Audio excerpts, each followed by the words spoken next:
감사합니다. 오늘의 발걸음, 저희들의 발걸음을 오늘도 하나님을 예배하는 이곳으로 이끌어 주심을 감사합니다. 하나님의 인도하심이 없었더라면 저희들 이곳에 오지 못했을 것입니다. 하나님의 은혜로 주님 이 자리에 나왔사오니 저희들이 드리는 그 예배가 다른 곳을 향하지 않고 오직 나를 구원하여 주신 우리 주 예수 그리스도와 그 아들을 보내신 하나님께 드리는 찬양과 영광이 되게 하여 주시옵소서. 오늘 이 예배 속에서 하나님의 말씀을 듣기를 원합니다. 말씀하여 주시옵고 저희들에게는 그 말씀을 들을 수 있는 귀를 받아들일 수 있는 마음을 허락하여 주시고 그 말씀을 통한 믿음을 저희들이 얻어 주님이 우리에게 주시고자 하는 구원을 얻어서 정말 저희들이 이 땅에서 주님이 베푸신 그 구원의 은혜 가운데 살아갈 수 있도록 저희들을 도와주시옵소서. 감사하며 예수님의 이름으로 기도하였습니다. 아멘. 하나님의 말씀은 로마서 3장 21절에서 26절까지의 말씀입니다. 제가 가지고 성경은 신약성경 243페이지 로마서 3장 21절에서 26절까지의 말씀입니다. 제가 한 절, 여러분이 한 절, 우리 서로 교독으로 우리가 말씀을 읽도록 하겠습니다. 이제는 율법 외에 하나님의 한 의가 나타났으니 율법과 선지자들에게 증거를 받은 것이라. 곧 예수 그리스도를 믿음으로 말미암아 모든 믿는 자에게 미치는 하나님의 은이 차별이 없느니라. 모든 사람이 죄를 범죄하였음에 하나님의 영광에 이르지 못하더니 그리스도 예수 안에 있는 성령으로 말미암아 하나님의 은혜로 값없이 의롭다 하심을 얻은 자 되었느니라. 이 예수를 하나님이 그의 피로써 믿음으로 말미암는 화목제물로 세우셨으니 이는 하나님께서 길이 참으시는 중에 전에 지은 죄를 관가하심으로 자기의 의로우심을 나타내려 하심이니 곧 이때에 우리의 의로우심을 나타내사 자기도 의로우시며 또한 예수 믿는 자를 의롭다 하려 하심이라. 아멘. 자, 우리가 오늘 교독으로 읽은 말씀을 잠시 개인적으로 묵상하는 그런 시간을 갖도록 하겠습니다. 말씀을 잠시 생각해보며 시간을 가지시고 말씀을 묵상하시면서 저와 여러분을 권하신 그 예수 그리스도를 말씀 안에서 만나시기를 바랍니다. 말씀을 묵상해 보도록 하겠습니다.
자, 말씀을 여러분 묵상해 보셨다면 이제 앞으로 보시고 저를 보시고 자, 오늘 말씀에 대한 이야기를 한번 살펴보도록 하겠습니다.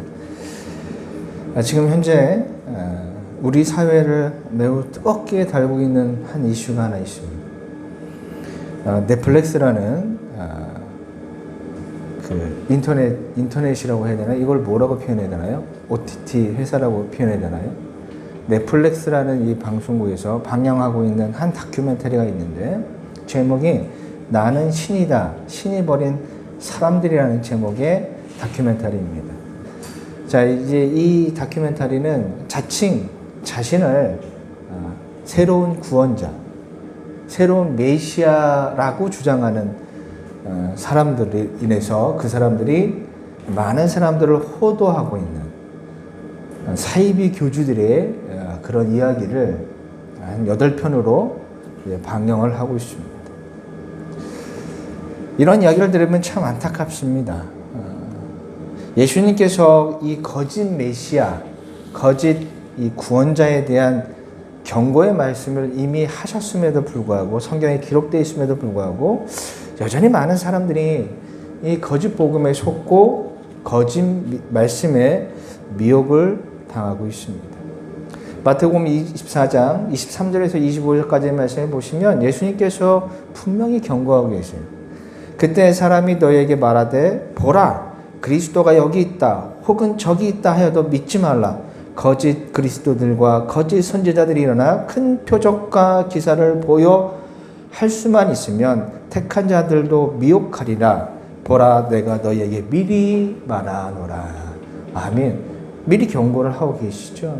속지 말라라고 분명히 말씀해도 불구하고 여전히 많은 사람들이 거짓 이 메시지에, 이 복음에, 거짓 복음에 속고 있습니다. 많은 사람들이 이야기를 합니다. 속이는 사람도 잘못됐지만 그러한 이야기에 속는 사람에게도 잘못이 있다라고 얘기를 합니다. 누구의 잘못이 더 클까요? 누구의 잘못이 더 큰지를 여기서 말하는 것은 큰 의미가 없고요. 이미 많은 사람들이 이러한 거짓 복음에 속고 있다라는 것이 사실입니다. 뭐 이름만 대도 알 수 있는 수많은 사이비 교주와 이단들이 이 땅에 존재하고 있죠. 잘못을 우리가 그러한 이야기에 속는 사람들의 잘못을 따지기보다는 우리가 생각할 것은 왜 사람들이 그런 이야기에 속을까입니다. 왜 속아 넘어갈까? 그런데 여러분 한번 잘 생각해 보면 이런 문제는요, 사이비 종교만의 문제는 아니라는 거예요. 이단들의 문제만은 아니라는 것입니다. 이 이단들이나 사이비 교주들이 말하는 것을 보면 현재 한국교회에서 많은 목회자들이 설교 시간에 말하는 것과 큰 차이가 없습니다. 그것이 더 큰 문제예요. 사이비 교주다, 이단이라고 말하는 사람들은 자신이 새로운 구원자, 구세주라고 말하는데 한국교회 목회자들은 자신이 구원자라고 말하지는 않죠. 내가 새로운 구원자다, 구세주로 말하는 순간 이단이고 사이비가 되기 때문에 말하지는 않지만 하는 이야기는 그들이 하는 얘기와 별반 다르지 않다라는 거예요. 헌신을 강요하고 내가 드리는 헌금, 여기서 헌금이 아니라 돈이죠, 돈. 이 돈을, 내가 드리는 이 돈을 신앙의 척도로 생각하게 만드는 수많은 목회자들의 메시지를 들어보면 그 다큐멘터리에 등장하고 있는 그 사이비 교주들이 하는 말과 크게 다르지 않아요. 그래서 우리는 사회에서 그들을 향한 그 비난에 한국교회도 자유로울 수는 없습니다. 그래서 이런 메시지에 지치고 상처를 받아서 교회를 떠나는 사람들이 많이 있죠. 그래서 너무나 안타까운 거예요. 여러분, 이 사회에서 돈은 매우 중요한 도구이죠. 그래서 많은 사람들이 많은 돈을 벌기 위해서 애를 쓰는 것도 사실이고, 돈이 곧 그 사람의 능력을 평가하는 잣대가 되기도 합니다. 연봉이 많이 버는 사람일수록 능력이 많은 사람이잖아요. 사회에서 인정받는 사람이 돼요. 그러니 이 중요한 돈, 사회에서 큰 힘을 가지고 있는, 우리가 살아가는 이 공동체에서 강력한 힘을 발휘하는 이 중요한 돈을 아낌없이 많이 드린다는 것이 곧 그 사람의 마음, 그리고 그 사람의 신앙일 수도 있고, 나에게 가장 중요한 것을 이만큼 드리니 그것이 곧 그 사람의 신앙의 모습처럼, 좋은 신앙을 가진 모습처럼 보이는 것도 분명한 사실입니다.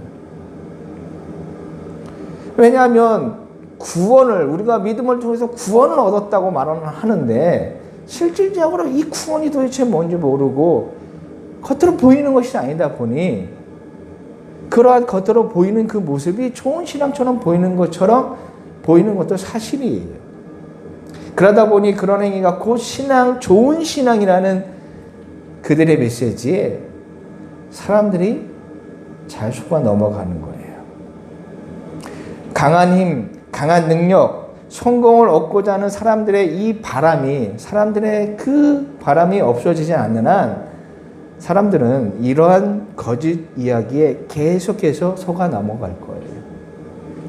내가 바라는 것이 거기 있으니, 내가 저런 힘을 갖고 싶고 저런 능력을 갖고 싶고 저런 성공을 얻고 싶은데 교회에서 또는 이단에서 그리고 사이비 교주들이 그런 얘기를 하니까 사람들이 거기에 속아 넘어가는 것입니다. 사람들이 거짓 복음에 속고 또한 다른 한편으로는 아예 복음에 관심조차 없는 이유는 단 한 가지뿐이에요. 구원이 무엇인지 알지 못하기 때문입니다. 구원을 제대로 안다면, 구원을 가르치는 이 복음을 제대로 안다면 거짓 복음에 속을 이유가 없어요. 또한 이 구원을 안다면 복음에 관심 없는 사람도 구원에 관심을 갖게 될 것입니다. 저는 여러분이 구원을 얻기를 간절히 바랍니다. 여러분이 예수님을 믿어서 구원을 얻으면 여러분의 모든 것이 다 바뀌어지게 되어 있어요. 바뀝니다. 여러분을 얽매이고 여러분을 고통스럽게 하고 여러분을 힘들게 하는 그 모든 환경에서 여러분이 자유롭게 됩니다. 그것이 구원이에요. 지난번에도 말씀드렸지만 하나님은 저와 여러분이 이 땅에서 행복하기를 바라십니다. 행복한 인생을 살라고 저와 여러분을 창조하신 거예요. 다만 인간이 저지른 죄가 이 행복을 불행으로 만든 것이죠. 그래서 여러분 예수님을 믿어 구원을 얻으면 하나님이 바라시는 그 행복이 회복이 됩니다. 그리고 이 행복은 이 세상에서 줄 수 없는 그런 행복인 것이에요. 인간이 저지른 죄로 인해서 행복해야 될 인간의 삶이 불행하게 되었어요. 시기와 질투와 교만과 불의와 탐욕과 욕심이 있고 질서가 파괴되고 자기 자신만을 생각하는 이기심으로 자신도 고통당하고 타인도 불행하게 하는 그런 삶을 인간이 살아갈 수밖에 없는 거예요. 끊임없이 이 죄의 쳇바퀴 속에서 인간은 계속 살아가죠. 그래서 불행한 거예요. 그런데 예수님의 구원은 이 모든 불행의 원인인 이 죄로부터 저와 여러분을 해방시켜 주는 거예요. 그래서 불안했던 삶에서 평화와 평화의 삶으로 바꿔 주시고 시기와 질투의 삶에서 사랑과 자비의 삶으로 탐욕과 욕심의 삶에서 온유와 성실의 삶으로 바꿔 주시고 불평과 고통의 삶에서 기쁨과 오래 참음의 삶으로 바꿔 주시고 거짓과 악독의 삶에서 선함과 절제의 삶으로 우리를 바꿔주세요. 그래서 우리가 행복한 삶을 살 수 있도록 모든 것을 변화시켜 주는 것이 바로 구원입니다. 여전히 죄로 인해서 불행이 가득한 이 세상에서 그 구원을 완벽하게 누리고 사는 것은 좀 어렵지만 그래도 여러분이 예수를 믿어서 구원을 얻는 순간 맛보기에 불과한 그 구원의 삶에서 저와 여러분은 놀라운 기쁨과 즐거움 그리고 평안과 만족을 경험하게 될 것이고 그러한 경험을 토대로 앞으로 우리에게 주어질 영원한 하나님의 나라를 저와 여러분들이 간절히 바라고 기대하게 되는 것입니다. 어떤 사람들은 이런 이야기를 합니다. 저 죽어서 가는 천국이 지금 이 땅을 살아가는 나의 삶에 큰 도움을 주지 못한다라고 말하는 사람도 있습니다. 맞죠? 지금 당장 내게 필요한 것이 얼마나 많아요. 내가 이 땅에서 살아남기 위해서, 살기 위해서 나에게 필요한 것이 너무나 많아요. 가장 먼저 돈이 필요하죠. 돈 없으면 삶이 너무나 불편하고 힘들고 불행하겠죠. 돈이 필요합니다. 돈만 있으면 뭐예요? 건강하기도 해야 되잖아요. 돈이 아무리 많으면 뭐예요? 몸이 아파서 집에만 누워있으면 그것도 불행한 일이잖아요. 또한 뭐 돈이 있고 건강하다고 해서 인간의 삶이 행복합니까? 인간은 뭔가를 이루어나고 성취하는 그러한 성취감도 필요하니까 내가 바라는 성공을 이룰 수 있는 능력도 필요하겠죠. 이처럼 내가 이 땅을 살아가는데 필요한 것들이 많은 상황에서 그런 것들은 안 주면서 죽어서 가는 그 천국에 대한 이야기는 솔직히 그렇게 큰 관심이 없어요.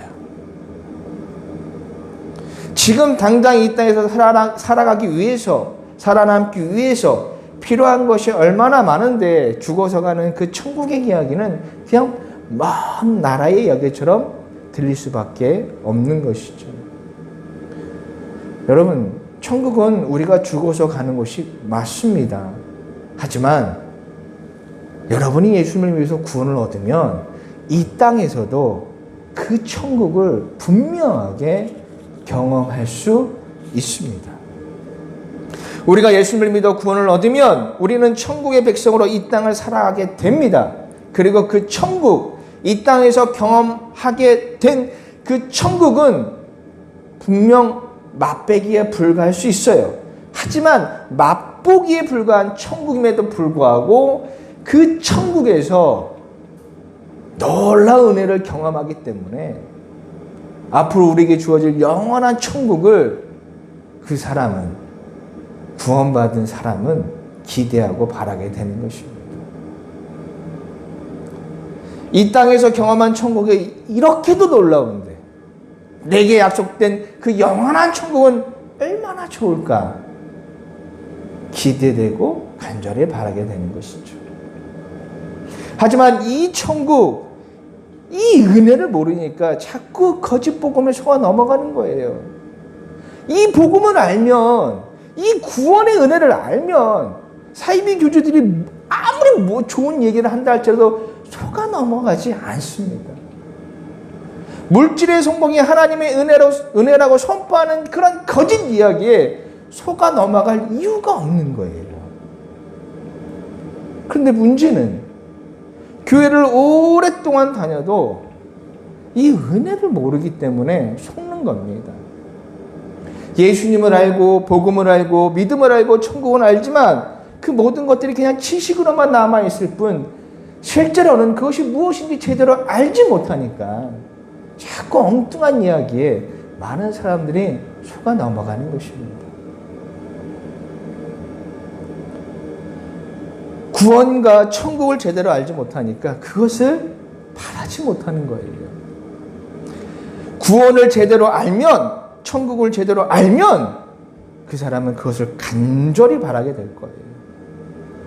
알지 못하니까, 알지 못하는 것을 바라지 못하고 있는 것입니다. 자, 그럼 믿음을 통해서 우리가 알아야 되는 것은 이 믿음을 통해서 우리에게 주어지는 이 구원이 도대체 뭐냐 이것이죠. 오늘 바울이 말씀하신 이 본문의 말씀을 가지고 우리가 한번 우리에게 주어지는 구원이 도대체 무엇이냐 한번 자세히 한번 살펴보도록 하겠습니다. 말씀을 준비하다 보니까 너무 길어져서 오늘하고 다음 주에 이어서 말씀을 살펴보려고 합니다. 너무 길게 하니까 또 너무 길게 한다고 뭐라고 하시는 분이 계셔서 나눠서. 자, 그럼 먼저 우리가 믿음을 통해서 얻게 되는 이 구원이 도대체 무엇인가, 어떤 것인가, 자, 우리가 한번 알아보도록 합시다. 우선 22절 말씀이에요. 오늘 우리가 읽었던 본문 말씀 22절 말씀 우리가 함께 다시 한번 읽어보도록 하겠습니다. 시작. 곧 예수 그리스도를 믿음으로 말미암아 모든 믿는 자에게 미치는 하나님의 의인이 차별이 없느니라. 아멘. 구원이 뭐냐고 물어봤더니 바울이 말하기를 구원은 하나님의 의고 모든 사람에게 차별 없이 주어진다라고 말씀하고 있습니다. 여러분, 우리가 살아가는 이 세상에는 얼마나 많은 차별들이 있습니까? 성공과 실패가 있고 빈부의 격차가 있고 1등과 2등으로 나눠지고 1등 아니면 살아남지 못하고 이처럼 수많은 차별들이 이 세상에 존재하죠. 그리고 그 차별 가운데 많은 사람들이 좌절과 실패를 맛보는 거예요. 이런 차별 속에서 우리는 때로는 우쭐하기도 하고 때로는 좌절하기도 하죠. 세상은 사람들을 차별합니다. 있고 없음을 두고 차별하고, 가진 자와 가지지 못한 사람을 차별하고, 건강하고 건강하지 못한 사람을 차별하고, 잘생기고 못생긴 걸로 차별하고. 안 그래요, 여러분? 다 그렇잖아요. 이러한 차별 속에서 우리는 행복과 불행을 생각하죠. 그래서 소유하면 행복한 것처럼 보이고, 가지지 못하면 그것이 불행한 것이라고 생각을 합니다. 특히 요즘같이 인터넷이 발달되어서 이 개인의 삶들을 홍보하는 SNS가 굉장히 발달했잖아요. 그래서 뭐 핸드폰만 열면, 스마트폰만 열면 얼마나 많은 사람들의 인생이 눈에 보입니까? 그러면서 이러한 차별에 대한 생각들이 더 깊어진 것 같아요. 제가 일을 하다가 보면 이제 엘리베이터를 타고 올라가잖아요. 그럼 다 사람들이 핸드폰을 보거든요. 그럼 다 뭘 보냐면 남들의 인생을 살펴봐요. 어떤 사람이 무엇을 먹고 어떤 사람이 무엇으로 이 옷을 입고 어디로 놀러 갔는지 끊임없이 남들의 삶과 나를 비교를 해봐요. 그래서 딱 봐서 나보다 못한 곳에 있으면 내가 우쭐하기도 하다가, 봤는데 나보다 내가 가고 싶은 곳에 얘가 먼저 가 있으면 거기서 좌절하기도 하고, 화려하게 살아가는 사람들의 인생을 그 작은 화면으로 보면서 이러한 좌절과 열등감의 감정이 막 느껴지는 것이 우리가 사는 이 세상의 모습인 거죠. 여러분, 2020년도에 영국에서 한 조사를 했는데 전 세계에서 어느 나라가 가장 행복한 나라일까를 조사를 봤어요. 어느 나라가 가장 행복할까요? 그 나라 국민의 97%가 우리는 행복하다라고 느꼈던 나라가 있는데, 그것이 바로 부탄이라는 나라예요. 인도와 중국의 사이에 있는 나라인데, 인구의 97%의 사람들이 우리는 행복하다라고 느꼈대요. 그런데 다시 8년이 지난 후에 다시 이제 전 세계 사람들의 행복 지수를 조사를 해봤는데, 8년 전에 가장 행복하게 느꼈던 이 나라가 이제는 가장 불행한 나라 중에 한 나라가 됐어요. 행복 지수가 1위였던 이 나라가 97위로 완전히 100위 정도가 떨어진 거예요.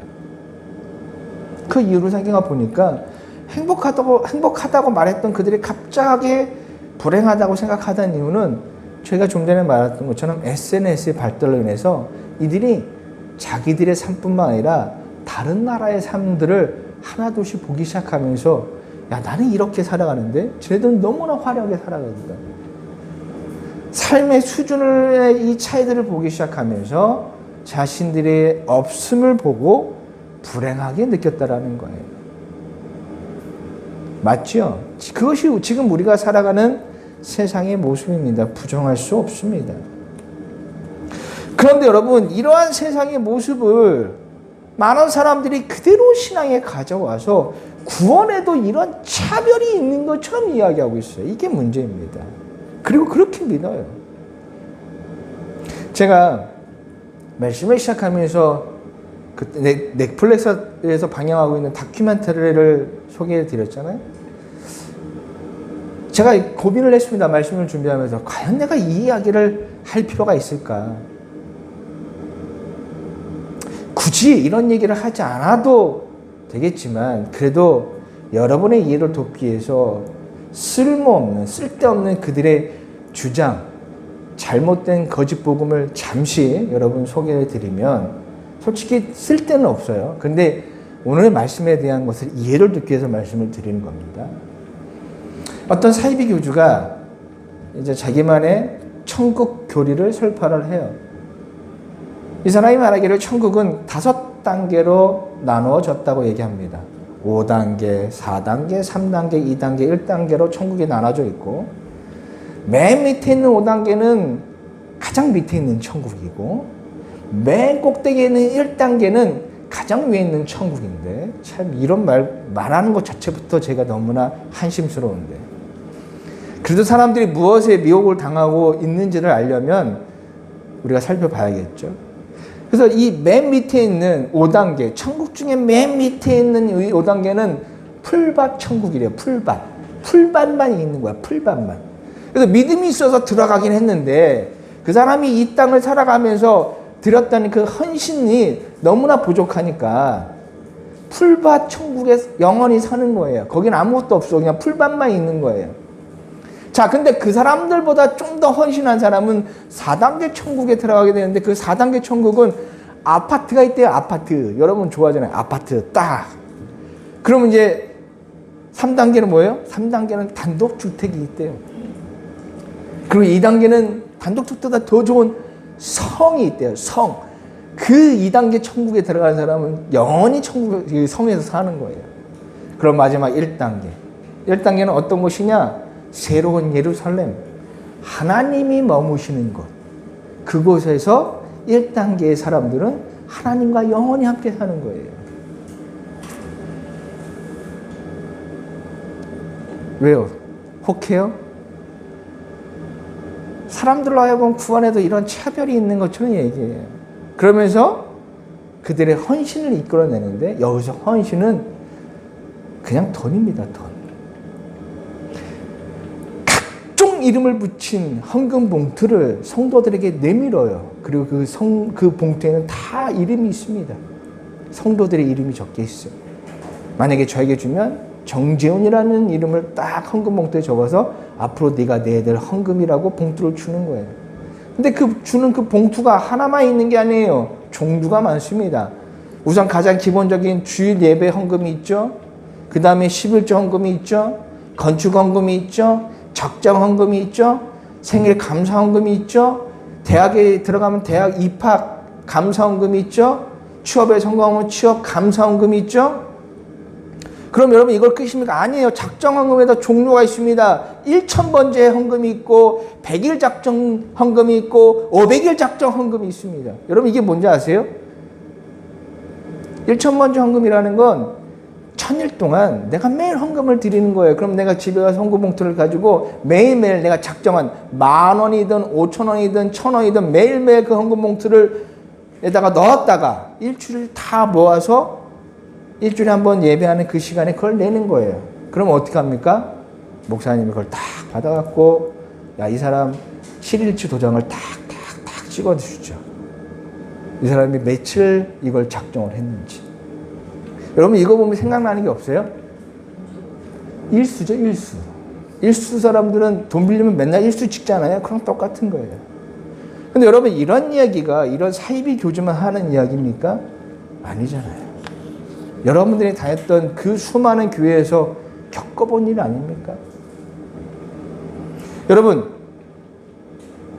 부끄러운 구원이라는 말 혹시 들어본 적 있으세요? 혹시 이 말을 들어본 사람 분도 계실 거고 들어보지 못한 분도 계실 수 있어요. 이 말이 무엇이냐면 믿음이 있어 구원을 받긴 받았는데 자랑스러운 구원과 부끄러운 구원이 있다는 얘기예요. 그러면서 많은 목회자들이 이 부끄러운 구원을 이야기하면서 자주 악용하는 말씀이 바로 고린도전서 3장 말씀입니다. 고린도전서 3장 10절부터 15절까지의 말씀 여러분 저와 함께 한번 읽어보도록 하겠습니다. 시작.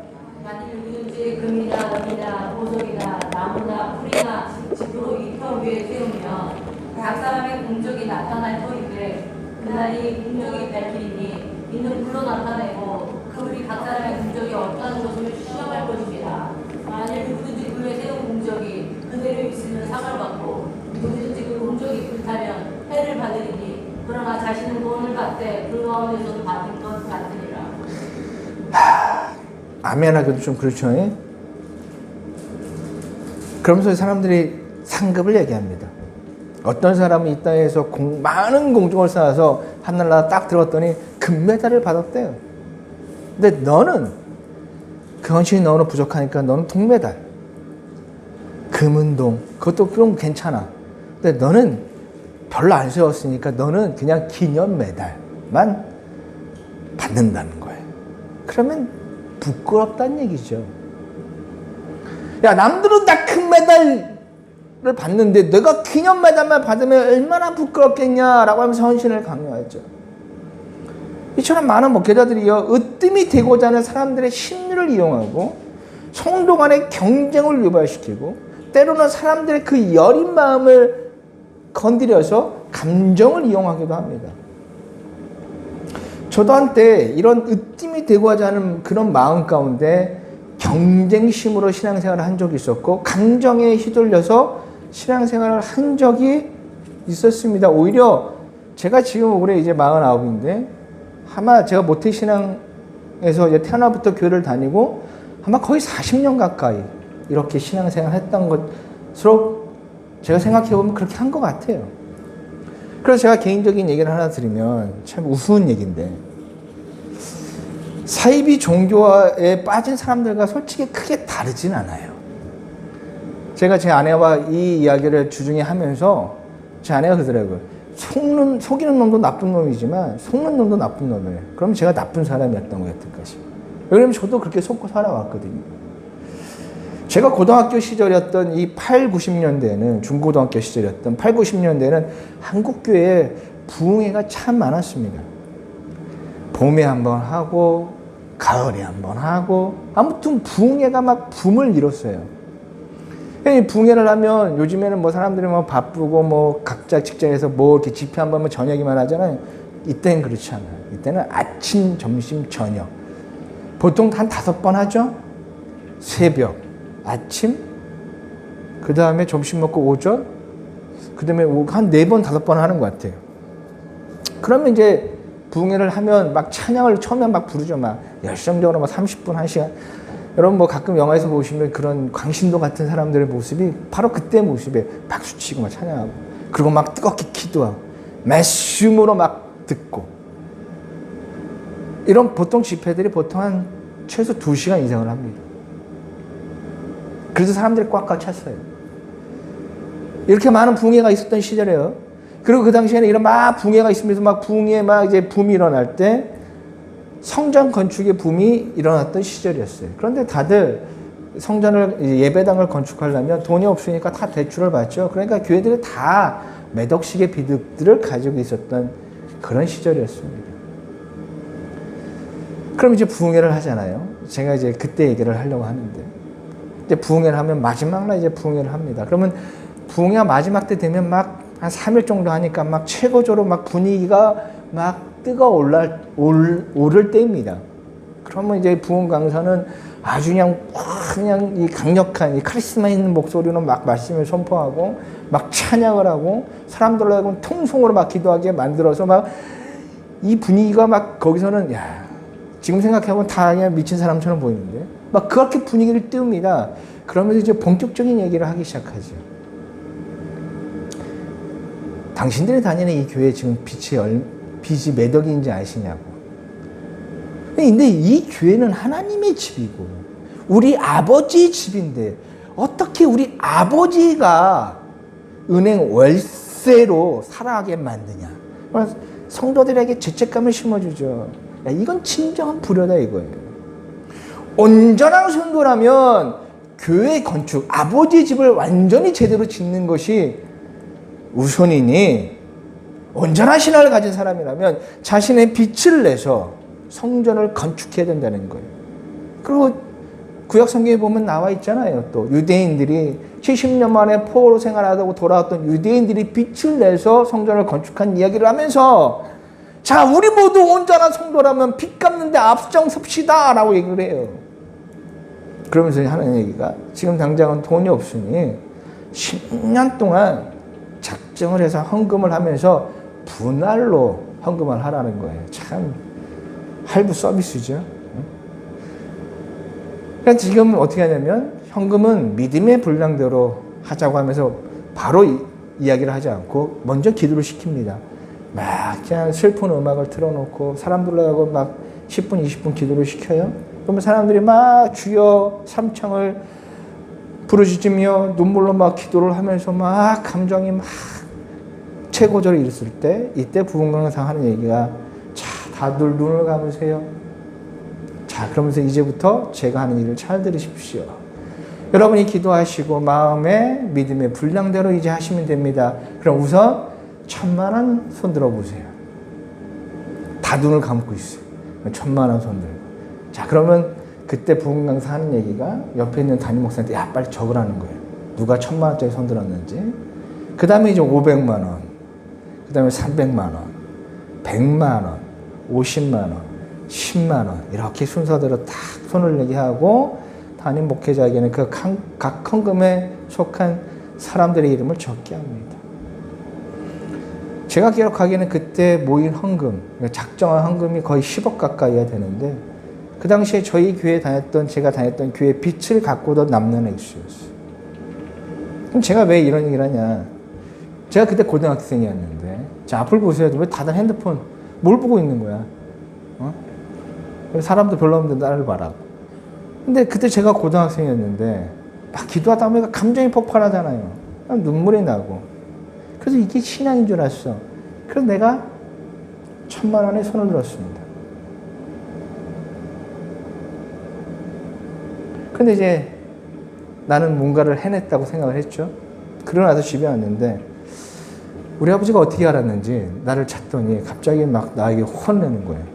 네가 무슨 돈이 있길래 그 헌금을 낼 거냐고 물어보시길래 저는 또 그때 나의 이 헌신에 대해서 아버지가 함부로 판단하는 것처럼 느껴져서 내가 알아서 할 테니까 걱정하지 마세요 라고 얘기를 했었습니다. 그러면서 뒤를 돌아서 생각해 보는데 야, 10년에 1,000만 원? 그럼 1년에 얼마예요? 100만 원을 모아야 되죠. 그럼 한 달에 한 9만 원입니다. 근데 제가 그때 고등학교 때 알바했던 해서 시급으로 받은 돈이 1,300원이었어요.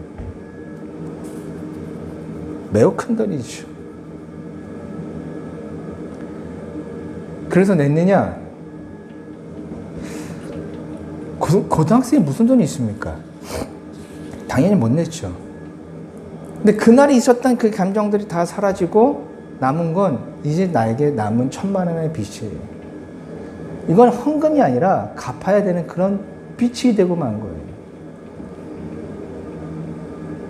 근데 이 어린 마음에 내가 작정한 것이 있으니까 이걸 내가 어느 순간에 내가 내야 된다고 생각했고 항상 마음의 빚으로 남아 있었고 제가 신학 공부를 하고 교회 전도사를 부임을 하고 나서 제가 설교 시간에 이 이야기를 하면서 나에겐 이 작정을 헌금한 것이 아직까지 나에게 마음의 빛이 남아있다고 했더니 참 그 예배가 끝나고 나서 우리 담임 목사님이었던 분이 며칠 뒤에 제 아내를 불렀어요. 저 몰래 불렀어요.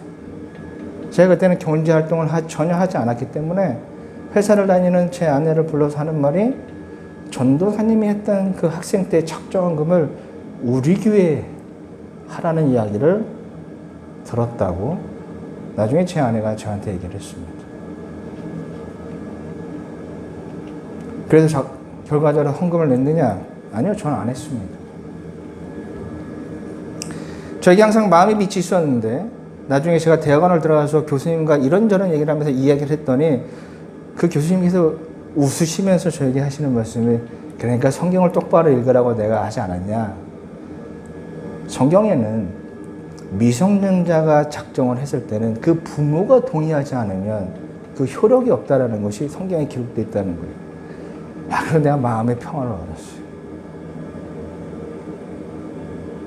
제가 이 얘기를 왜 하겠어요? 우리의 신앙을 보면 이렇게 감정에 휘달리게 하고 감정에 속게 하고 그래서 헌신을 강요하고 그것이 하나님을 사랑하는 온전한 믿음인 것처럼 만들고 그 마음의 빛을 이용해서 헌금을 내게 하고 그것이 곧 구원받은 사람인 것처럼 이런 거짓 복음을 말하는 것이 지금 한국교회의 모습입니다. 90년대, 80년대만 있었던 것이 아니라 2000년대도 있었고 제가 얼마 전까지 부교육자였던 그 교회에서도 똑같이 2010년대에도 이런 짓을 하고 있어요. 사이비 종교와 무슨 차이가 있습니까? 목사가 스스로 구원자가 되지 않았을 뿐 그들이 말하는 형태는 다 똑같아요. 네가 구원받은 사람이라면 이만한 헌신을 해야지. 네가 구원받은 사람이라면 이만큼 너희가 돈을 내야지. 사이비 교주들이 말하는 거와 뭐가 차이가 있습니까? 이러니 성도들이 구원이 무엇인지 제대로 알 수가 없는 거예요. 내가 드리는 헌신으로 구원을 확실하게 만들고 그런 거짓 확신은 나중에 감정이 사라지면요, 금세 그 확신도 무너집니다. 확신이 무너지니까 불확실성으로 바뀌고, 그러니까 의심이 생기고 불안하고 두려운 거죠.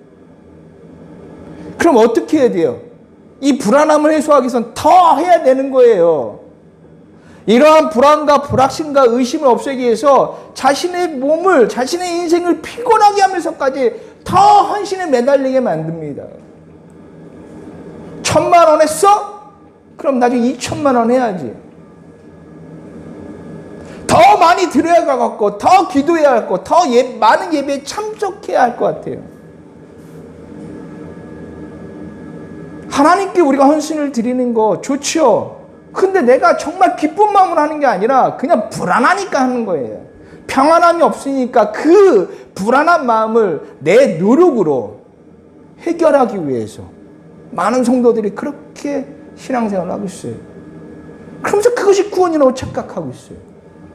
그러니 막상 당신은 구원받은 사람입니까? 물어보면 대답을 못하죠. 왜? 내 삶은 불안한데 여전히 염려가 많고 근심이 많고 걱정거리가 많고, 그러니까 구원에 대한 얘기를 하면 답을 못하잖아요. 여러분, 구원은 이런 것이 아니에요. 구원은 오직 하나님의 의로 우리에게 주어진다고 본문에 기록되어 있잖아요. 하나님의 의, 전적인 하나님의 의로 주어지는 것이에요.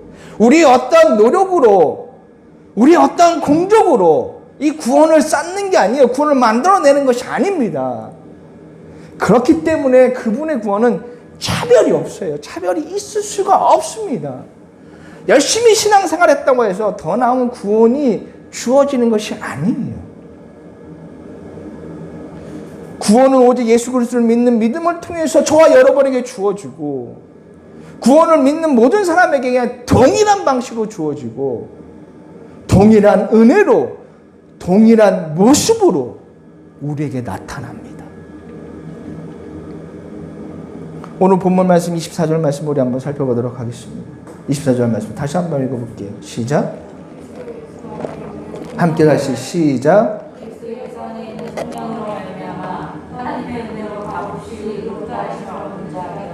아멘. 구원은 하나님의 은혜로 값없이 저와 여러분에게 주어진 것입니다. 나의 열심, 나의 헌신, 나의 노력으로 얻어지는 것이 아니에요. 오직 하나님의 의이고 예수 그리스도의 희생을 통해서 저와 여러분에게 주어진 거예요. 부끄러운 구원이라는 건 없습니다.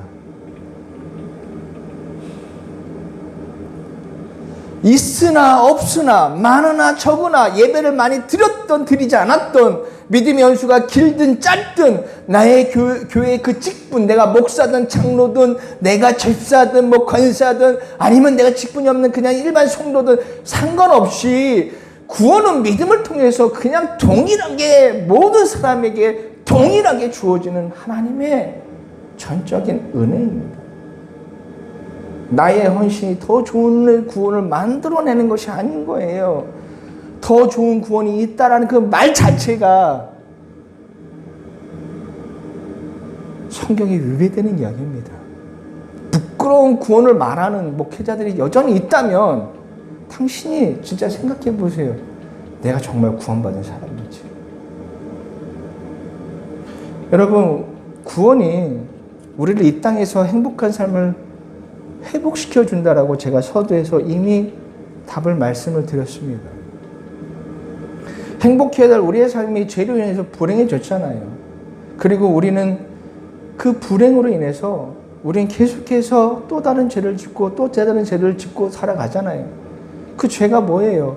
질투이고 시기이고 욕망이고 욕심이고 악독이고 불의이고 거짓이고 탐욕이잖아요.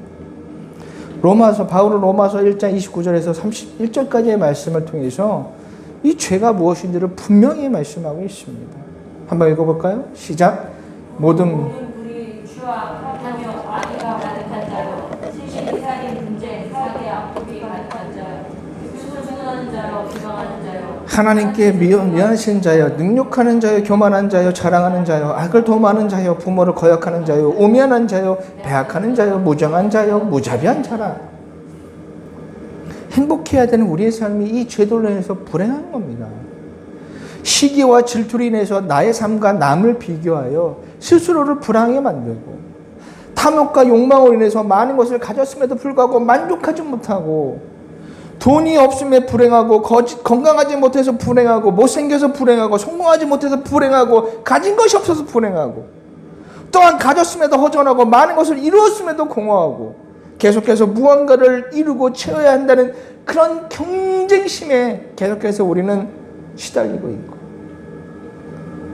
그래서 불행한 거예요.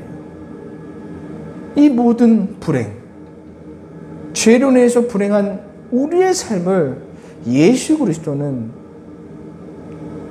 구원하셔서 우리를 행복하게 살도록 만들어 주시는 겁니다. 구원을 얻으면 어떤 사람이 될까요? 바울처럼 되는 거예요. 바울은 자신이 경험한 그 구원의 은혜를 빌립보서 4장에서 분명히 말씀하고 계십니다. 없었는데도 감사하고, 또 있으면 있는 대로 감사하고, 부족한데 부족한 대로 만족하고, 많이 있으면 많이 있는 대로 만족하고, 궁핍해도 감사하고, 배불러도 감사하고, 어떤 상황 속에서도 나는 만족하는 은혜를 내가 얻었다라고 바울이 얘기를 하고 있습니다. 그것이 바로 구원의 은혜예요. 그런데 여러분, 우리는 스스로는 할 수 없잖아요. 솔직히 마음가짐은 그렇게 하고 싶어요. 긍정적인 마음으로 좋은 그런 의지를 가지고 하고 싶어도 내 안에서 나도 모르게 생겨나는 이 시기와 질투의 마음이 생겨나는 것은 어쩔 수가 없어요. 부러워하지 말아야지, 질투하지 말아야지, 시기하지 말아야지 하면서 남의 삶을 보면, 나보다 화려한 인생들을 살아가는 그들의 모습을 보면 그냥 내 안에서 막 시기와 질투가 막 살아나. 이게 죄거든요. 내 안에서 계속해서 나타나는 이 탐욕과 욕망을 우리 스스로는 조절할 수가 없는 거예요. 그래서 중독이라는 것도 생기잖아요. 조절을 못해요. 그런데 구원을 얻으면 이 모든 것이 해결이 됩니다. 내가 예전에는 막 이러한 것들을 내가 조절하려고, 이런 마음을 안 생기게 하기 위해서 내가 되게 애를 써도 안 됐는데, 저와 여러분이 예수님을 믿어서 구원을 얻으면 이 죄의 문제가 해결되니까 내가 애를 쓰지 않아도 믿음을 통해 얻은 그 구원이 저와 여러분을 바꾸어 줍니다. 그래서 많은 것을 가졌다고 해서 우쭐하지 않고 교만하지 않게 돼요. 또한 가진 것이 적다고 해서 열등감에 사로잡혀 살지도 않습니다. 여러분, 구원을 얻으면 더는 비교하지 않고 살아가도록 만들어주세요.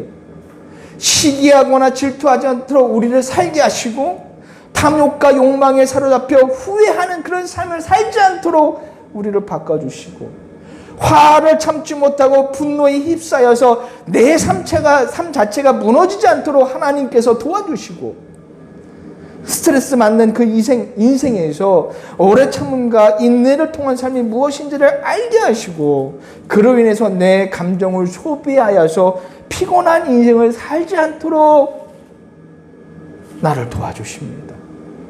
염려와 근심 속에서 사는 내가 나의 이런 삶의 짐들을 예수님께 맡기고 나의 삶의 무게를 가볍게 해주시는 은혜도 경험하게 되는 거예요.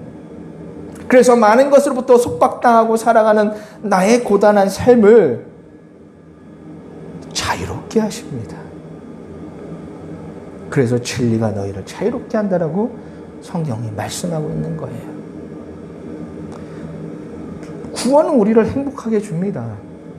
그리고 이 땅에서 우리는 이 작은 행복을 통해서 영원한 천국, 영원히 나를 행복하게 할 그 하나님의 나라를 간절하게 바라고 기대하게 되는 거예요. 저는 모태신앙인입니다. 오랫동안 교회를 다녔고 신앙생활 했지만 구원이 뭔지 저도 몰랐어요. 정말 오랫동안 몰랐어요. 그런데 제가 이게 구원을 얻은 것인지 아니면 구원을 내가 몰랐던 것들을 깨달았는지 아무튼 구원을 얻은 뒤에 삶이 너무나 좋아졌어요. 가정이 평화로워졌고 부부 관계가 좋아졌어요. 예전처럼 감정을 소비하고 싸우고 다투고 큰 소리 나는 일이 이젠 거의 없어요. 때로는 예상치 못한 변수로 삶의 여러 부분에서 어려움이 찾아오기도 합니다. 하지만 예전처럼 쉽게 좌절하거나 무너지지 않는 힘이 나에게 생겼습니다. 그래서 너무 좋아요. 달라진 건 없는데 행복해졌어요. 시간이 많이 지나서 구원을 얻을 때 나타나는 기쁨과 즐거움에 대해서는 다음 주에 더 생각해 보기로 하고요.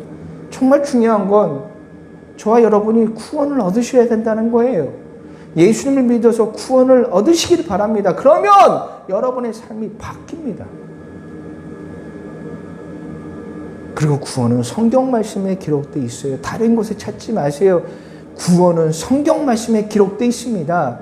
말씀을 통해서 구원의 예수님을 만나셔야 됩니다. 한 주간도 말씀 속에서 구원의 예수님을 만나시기를 바랍니다. 그리고 그분께서 베푸시는 그 놀라운 경험을 하셔서 정말 행복한 삶을 살아가는 여러분들의 삶이 되기를 기도하겠습니다. 오늘 이 시간 우리 들은 말씀을 기억하면서 함께 기도하는 시간 갖도록 하겠습니다.